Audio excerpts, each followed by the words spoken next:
I'm Ben Hughes, 28 years old, married for 4 years to Kathy Hughes, née Parker, who's 26. We don't have any children, and we don't plan to. Before our engagement, I made it clear to Kathy that I wouldn't tolerate disrespect or cheating. I wanted a complete partnership, and she agreed to those terms before we married. Today started as an ordinary Friday for me. I lead the maintenance technicians for a large corporate banking firm, where my team and I are responsible for ensuring the smooth operation of branch vaults, safe deposit boxes, drive-thrus, and night drop boxes. We outsource combo changes, safe deposit box openings, in cases of lost keys or unpaid fees, and all video, audio, and alarm security work. This practice ensures that no bank employees have full access to combinations, protecting both customers and the bank from potential issues. We had a problem at the downtown Grand Rapids main branch. It was taking 2 people to move the vault door.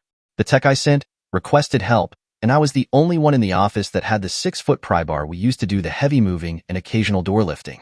I arrived and my tech showed me where a shim had worn so badly that it fell off the door pivot pin, and that was allowing the door to drag on the floor. We did not have any more shim stock, but there was a Harbor Freight about 15 minutes away. I went there because I knew what I was looking for and that it was part of their normal stock. I got the materials and went through a nearby McDonald's for some of their French fries. I love them. As I was pulling past the pay window, I saw Kathy's sister, Monica, walk out of the building holding hands with a guy who was definitely not her husband. They looked completely immersed in each other and kissed when they got to their cars. I filed that image in the back of my mind and drove back to the bank. I pried the door up and Dave pushed a couple of door shims into the hinge pin. That fixed the problem. I didn't mention the incident at Mickey D's to Kathy. She had become a screaming bitch, causing some major disagreements recently, and of course, it was always my fault. That night, she seemed to be trying to be nice to me. She surprisingly told me that she and her sister had spent the entire day shopping. Then she said that they had a great lunch at a restaurant that was at least 30 miles away from where I saw Monica. The lie set off alarm bells. Was Kathy conspiring with her sister to cheat on Monica's husband? I wondered what other conspiracies the two of them were involved in. She must have noticed something because she didn't say another word until bedtime. That night, as we were getting ready for bed, my suspicions got more alarming. Kathy insisted on getting undressed in the bathroom and taking a shower before coming to bed. Even when we had a major argument, she had always liked to tease me with her striptease, and she was a morning shower person. I was determined to find out what in the hell was going on. When Deb came out of the shower, she was in a granny nightgown that was radically unlike the normal panties, only that she slept in. Now my alarm bells were clanging like there was a fire in the kitchen. I decided to see if I could get a hint of what was going on. Deb, why did you lie to me about today? Why have you suddenly changed your bedtime habits? Where did you get that absolutely disgusting gown from, and why are you wearing it? Is there something you are hiding from me that you don't want me to see? As I asked each question, she flinched and my voice volume went up a couple of decibels. She looked at me with some sorrow, and then I saw anger start to come to the set of her jaw, and then she screamed, "I will not answer those accusations, you jealous a-hole. Go sleep on the couch. You are not welcome in this bed anymore." Well, that didn't answer any of my questions except that she was guilty of something. I got out of bed, got dressed, and grabbed a couple of suitcases out of the closet and started packing my clothes. Deb saw what I was doing and said sadly, "Stop. I'm sorry for screaming. Please stop doing that and come to bed." I turned and looked at her and said, "You take off the ugly granny gown and tell me the truth about where you were all day, and I may come back to bed." I saw Monica making lovers moves on 28th Street today, and it wasn't with Alan, her husband. If you don't tell me the truth, I will continue packing and will also let Alan know what I saw. What's it going to be? She just pulled the covers up to her neck and said nothing. I continued packing. When I was finished, I took the suitcases down to the garage and put them in my car. I went back in and cleaned out the bathroom of the toiletries that I would need. I decided to try one last time to see what the hell was going on. I went back to the bedroom, and she had closed the door. There wasn't a lock on it, but when I tried to go in, the door would only move about 1/4 of an inch. She must have put the chair from her dressing table under the handle. I decided that it wasn't worth the fight right then to break the door down. I went toward the door. As I passed the entrance to the kitchen, I decided to do what I normally do when I am totally pissed off. I wrote down what I was feeling. "Kathy, I do not understand what you are doing. I have been told by you for years that you love me. What you have done today is not love. I am beginning to think you might have only told me the truth twice in our life together. First when you said you would marry me, and the last time when you said I do. Love is not lies. Love is not deception. Love is definitely not what you are showing me. Because of that, I will accede to your wish. I will not sleep next to you. I will not even sleep in the same house, the same neighborhood, And if I didn't have a job in the city, I wouldn't sleep in the same city. I will return to my marriage bed when I get some truth from you. Where were you today, and why did you lie to me? In spite of my anger and hurt, I love you. With that being said, I am leaving to go to a hotel. I will not be back until I get answers to the questions in this note. No answers, no return. You have shown me nothing but contempt for several weeks. Not everything is my fault in spite of what you have said. My attitude was fine until you trashed it. What I saw and heard today makes me think you are not being faithful and you and Monica are covering for each other. I will be informing Alan of what I saw today. I only wish I had taken pictures because I believe you will tell your sister that I saw them, and between the two of you, there will be a plausible lie that you two concoct. Richard Hughes. No answers, no husband. I knew that she would see the note because I put it in the cupboard in front of the coffee can. Kathy cannot function mornings before 2 cups of coffee. After I got to the hotel and settled in, I called my boss, Charlie, and told him where I was and that he could only get in touch with me by email or my cell phone. I told him I would need a couple of hours each day for the next few days to take care of some major personal problems. He said to take the time as needed, as he would want me totally focused and alert. I thanked him, hung up, and sat down to decide what I was going to do from there. Saturday morning dawned with me waking up confused and disoriented. It took a moment to realize where I was. I realized that I was not in my home. Then I realized that my marriage was almost certainly over. After a few minutes wallowing in sorrow over what my life was doing, I got angry. I did not do anything to destroy our marriage. It seems Kathy did, or was planning to. I took my cell phone off the charger and looked at the missed calls. There were no calls. Apparently, my note made no impression. I must not have conveyed the correct amount of outrage and anger. I went to the local Denny's for breakfast. As I was sitting there, my phone buzzed. I looked at the screen.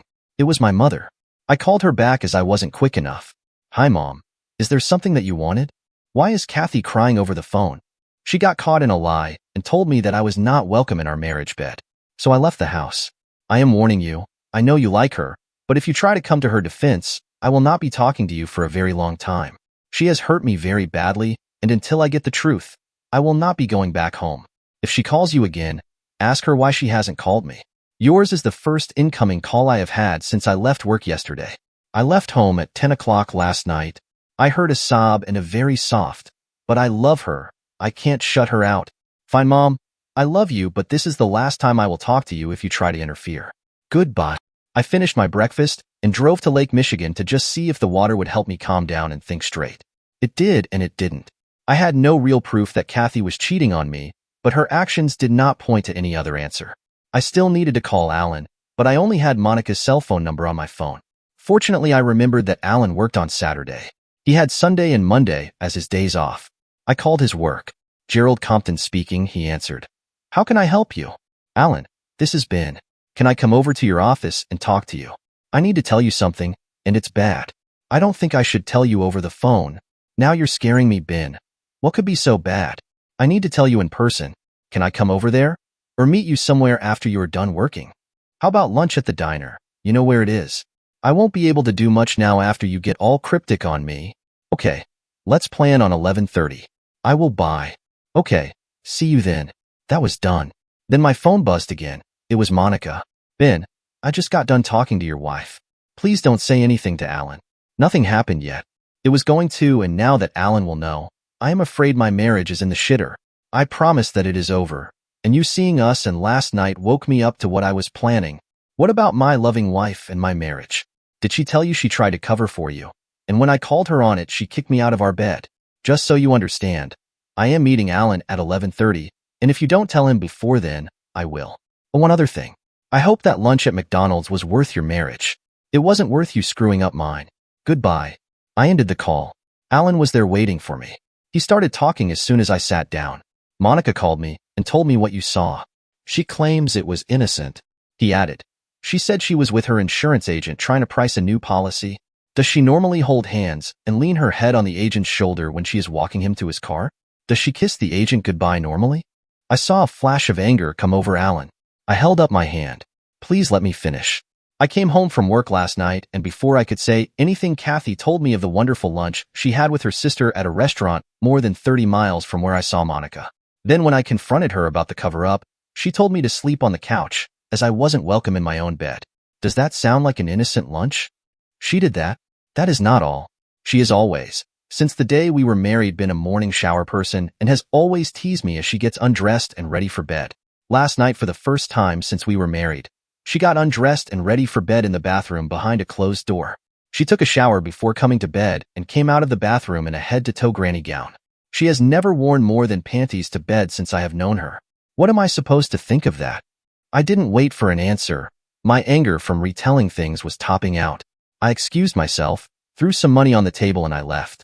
As I got close to my car, Kathy and Monica were both there. They were both crying. I turned around and started walking away. I could not stand to be with a couple of liars at that time. I walked in a large circle for over an hour. I stopped at a street vendor and got a hot dog. It sat in my stomach like a brick. I finally came upon a small park and sat on one of the benches, and I just cried. I cried for myself, my marriage, and for my hurt. After I composed myself, I went back to my car. No one was there, so I drove back to the hotel. Sunday, I went for a drive. My phone had been silent. No Kathy, no Mom, and no Monica. I was about 60 miles from the city when I felt my phone buzzing. I pulled over and looked at the display for missed calls. The call was from my mother. I called her back. Mom, I was driving and couldn't take your call. Did you want or need something? I called because I have a crying pair of sisters camped out in my living room. They will not tell me what is going on, but that they feel they have destroyed both of their marriages. Do you want to tell me what in the name of hell is going on? Ask Monica who she was kissing at lunch Friday, and then ask my soon-to-be ex-wife why she lied to me and covered herself up and kicked me out of my own bed Friday night. If you get those answers and get the truth, you are much further ahead than I am. Kathy knows why I left the house Friday. She has not tried to talk to me since. I have to tell you, I am hurt that you are not doing what I asked. I will not take any more of your calls. Tell Kathy that I will not discuss our problems on the phone. If she decides to be honest, have her call me and we will mutually decide where and when to meet to talk without any mothers, sisters, lovers, or other watchdogs. Goodbye. Now I was angry all over again. I took several deep breaths and tried to calm down so I could drive again. About 20 minutes later, I felt rational enough to drive back to the hotel. Monday morning, I drove to work. Sitting in the waiting room was Kathy. I walked on past. The receptionist paged me. I ignored it until I got to my office. I called the front desk and told the receptionist to relay a message to my wife. She said she would.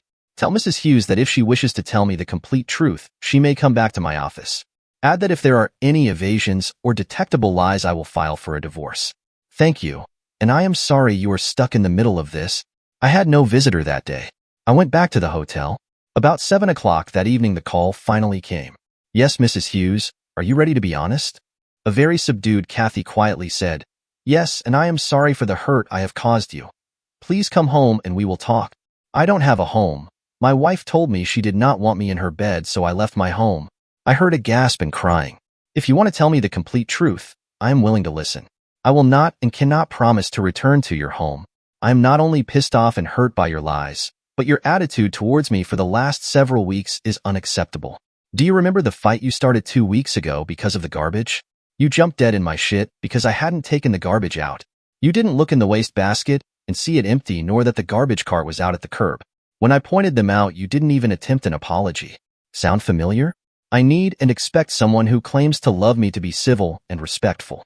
2 attitudes you seem to have abandoned. I took a deep breath and said, If you really want to talk and answer the questions I have, and answer them truthfully, tell me a time and place where you will be alone and we can talk. Your house, my mother's house, or Monica's house are not acceptable. Can you agree to that? More sniffles and a quick, okay, then she ended the call. I just shook my head and put the phone in the charger. I didn't get much sleep that night. Well, the next day there was no call, so I decided to be proactive. I called. It went to voicemail. Mrs. Hughes, you stated that you were willing to meet me at a location away from those I mentioned.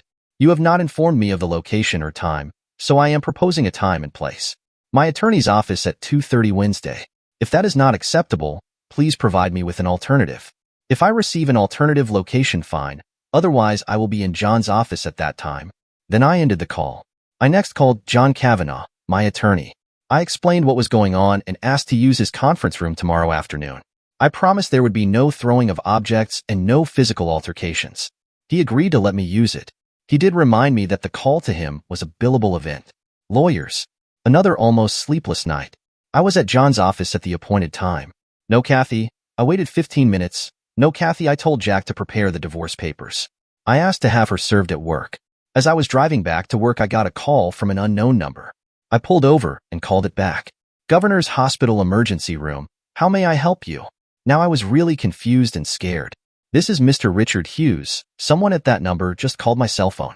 Can you tell me what this is about? Yes, I called. Your wife is being treated in the ER as we speak. Your name and number were on her emergency contact card. That's all I can tell you. Can you come here? If you can, I or the doctor will fill you in. I will be there in about 15 minutes. The call ended. When I arrived at the ER, I got a bureaucrat who wanted insurance information. I asked about my wife's condition and was told she requested that I not be told. The lady said, by law, if you are on the excluded list, we can't inform you of any medical information. All right, please inform your patient that I refuse to be responsible for any bills if I cannot be informed of her medical condition. Better yet, I am refusing payment responsibility. I would like to write a note to your patient. I will not be visiting her, so I can only communicate by writing. She got me a piece of hospital letterhead. Ex-Mrs. Hughes. Still playing games. Why am I on your excluded list? I have informed the hospital that I refuse to be responsible for the charges as I am not to be told what they are treating you for. Our next communications will be from my lawyer to yours. I am done. You can have the house, your car, and all of the bank monies. I just want out. I will have you served here or at the house. I will be over there to get all of my remaining stuff today. Please do me the courtesy of never trying to contact me except to agree to terms of the divorce. You didn't want to tell me the truth, so now you don't have to. I do not need any more hurt and will be quitting my job and moving away. I loved you, and you stabbed me in the back. Goodbye. The administrator took the note and scooted through the doors into the treatment area. I left and drove over to my house for the last time. I called Charlie and told him I was quitting. He asked me to stop and see him before I made it a formal request. I said, you deserve that. You have been a very good boss and a good friend. I just need to get away from this city. I retrieved all of the important stuff at my old house. I closed all of the closets and made sure everything was straightened up. I went to the office and talked to Charlie. He had a huge surprise for me. Don't quit.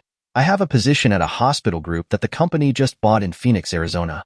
They need a facilities manager, and we were going to offer it to you next week. The salary is almost 50% more than what you get now, and we have an extended stay hotel suite reserved for a maximum of a year for you until you can find an apartment or house. Phoenix is an expensive town to live in and property is also the same.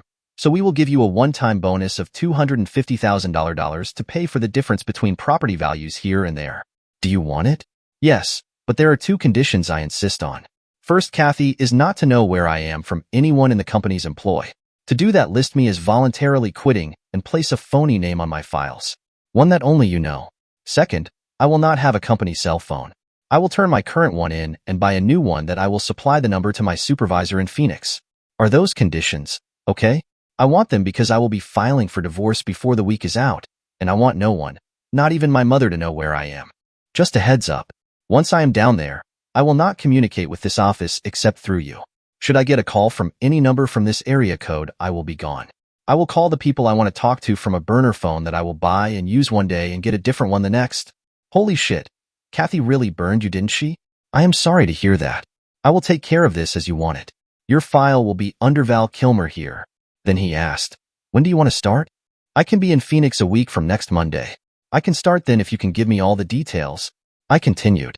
I will drive down and stay in the suite until I find something else. Okay, I will have the details by tomorrow afternoon. I headed back to the hotel. When I got back into my room, but before I got sat down, my phone buzzed. The number was my mother's number. I let it go to voicemail. I had warned her, and she didn't listen. I decided to go back out to eat and change phones. As I was walking to the local restaurant, my phone buzzed again. This time it was a number I didn't recognize. I answered. Ben, this is Alan. Kathy wants you to come and see her. She told Monica and I that you have told her you are going to get a divorce. She wants to talk to you before you have her served. Alan, are you with her now? Yes, she has been admitted to the hospital and will be here for a couple of days. Please put your phone on speaker if she's awake. Okay, she is awake and listening. Fine. I am going to say things as if I was talking only to you. I do not want to have to talk to her because she put me on the excluded list to get her medical information. Tell her that I will talk to her as soon as some tells me what in the name of hell disease she has, or what she is injured to put her in the hospital.